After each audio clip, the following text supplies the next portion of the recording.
আগামী 14 নভেম্বর ঢাকায় মহাসমাবেশের ডাক দিয়েছে 11 দলীয় ঐক্য।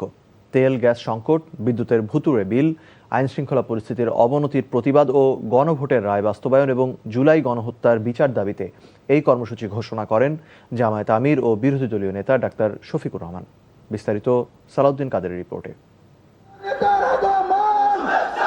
তেল গ্যাস সংকট, বিদ্যুতের ভুতুড়ে বিল, আইনশৃঙ্খলা পরিস্থিতির চরম অবনতি এবং নিত্যপণ্যের আকাশচুম্বী মূল্যবৃদ্ধির প্রতিবাদে মুক্তাঙ্গন 11 দলীয় ঐক্যের এই অবস্থান কর্মসূচি।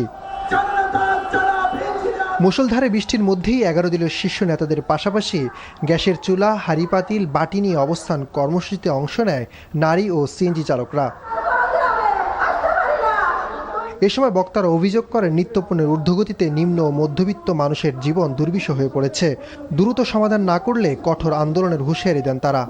আমাদের গ্যাস ব্লকের দুই পাশ থেকে ভারত এবং বার্মা পাইপ সেট করে গ্যাস পুল করে নিয়ে যাচ্ছে এবং পরিকল্পিতভাবে আমাদের জ্বালানি খাতকে বেসরকারি খাতে দিয়ে দেওয়া এবং আমদানি নির্ভর করে দেওয়া হচ্ছে বাংলাদেশের স্বাধীনতা, সার্বভৌমত্ব এবং জাতীয় নিরাপত্তার জন্য মারাত্মক হুমকি।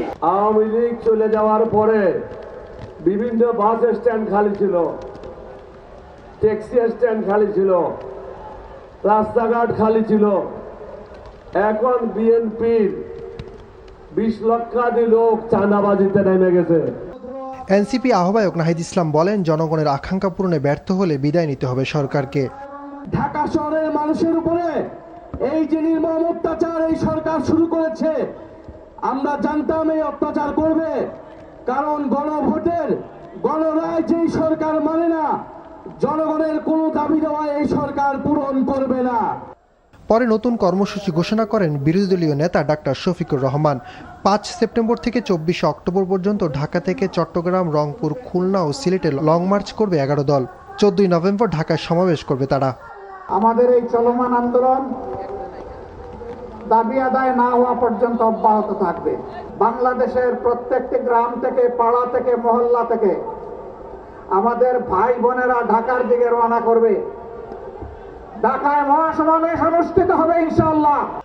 অবস্থান কর্মসূচি শেষে বৃষ্টি উপেক্ষা করে বিরোধী দলীয় নেতা ডাক্তার শফিকুর রহমান ও এনসিপি আহ্বায়ক নাহিদ ইসলামের নেতৃত্বে নেতাকর্মীদের নিয়ে সচিবালয় অভিমুখে যাত্রা করে 11 দলীয় ঐক্য।